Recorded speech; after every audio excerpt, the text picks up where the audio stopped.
Hi, this is James CTwo and welcome to our latest tutorial in our series. Today's tutorial is going to look at the new interface for business rules and how to create them. In this tutorial we're going to use the same example as we did in our business process flow 1 of our lead form and process. What we have is a custom field on our lead which is CRM free trial, which can be set to no or to yes. We also have three fields to capture the URL, the username and the temporary password for the CRM trials for our clients, and I want them to hide if the CRM free trial field is set to no, and I want them to be shown if it's a yes. So we do that through the business rules. Now, business rules can be amended by going to the form editor or by going to the settings area and the customizations, and that's where I'm going to do it today.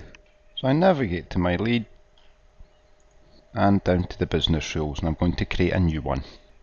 And here we can see that the interface does look quite similar to the business process flow 1. In this case we're going to start with a condition. We always start with a condition. So the first thing I need to do is give my rule a name. So I want to hide show dependent on CRM trial. That's what I'm going to call it. Now, first thing I have to do is set my condition. So I'll go there and set the properties of it. So I'm going to say, call this condition free trial equals yes.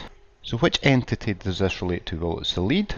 And notice you can set up business rules on business processes now. We're not going to do that. We're going to do this on the CRM free trial field. We want that where it equals yes, and we apply that. Now you can also see, you can see a text view down here which will give you a summary of what your business rule is doing. But what I need to do now is tell it what I want to do when that criteria is met. So I go to add, and you can see here that you can now add recommendations, you can lock or unlock fields, you can show error messages, you can set a field value, you can set the default value of a field, you can set fields to business required or otherwise, and set the visibility. The new option there, recommendation, is a bit like an error message, but unlike an error message it will let the user continue. So it may be, for example, to prompt people to consider doing something, whereas an error message is to prevent them from doing something. But I want to set my visibility.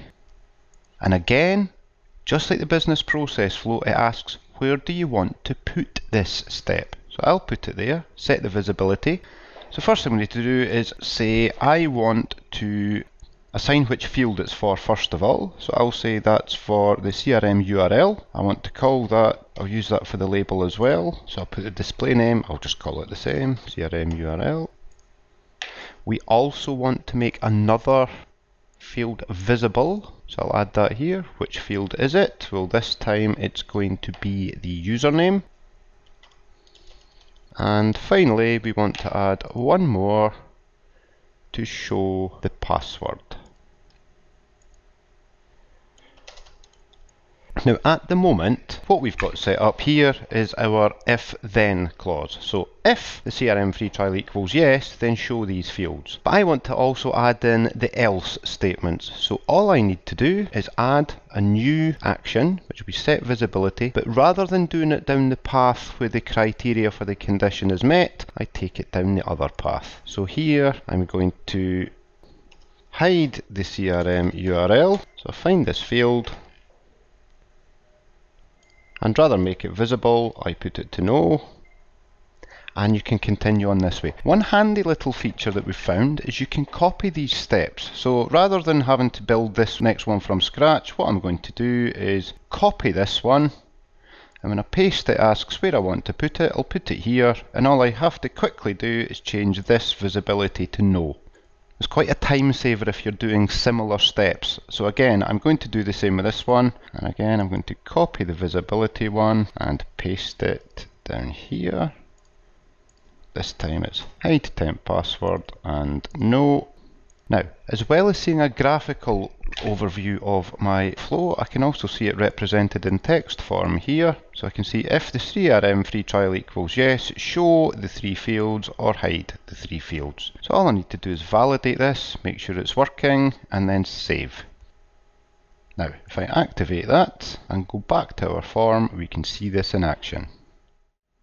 And here, when I change the CRM free trial to yes, we should see the other boxes pop up And if you remember back to our last video on business process flows, doing that action will also open another stage up here, but that was done through the business process flow. So if I hit yes, here are our fields, and there is what the business process flow has done, it's opened it up there. So I can enter the URL for the free trial, either here, or if I prefer to use the process flow up here, so we'll say the username is Dan at CTwo. I know that's not a real username.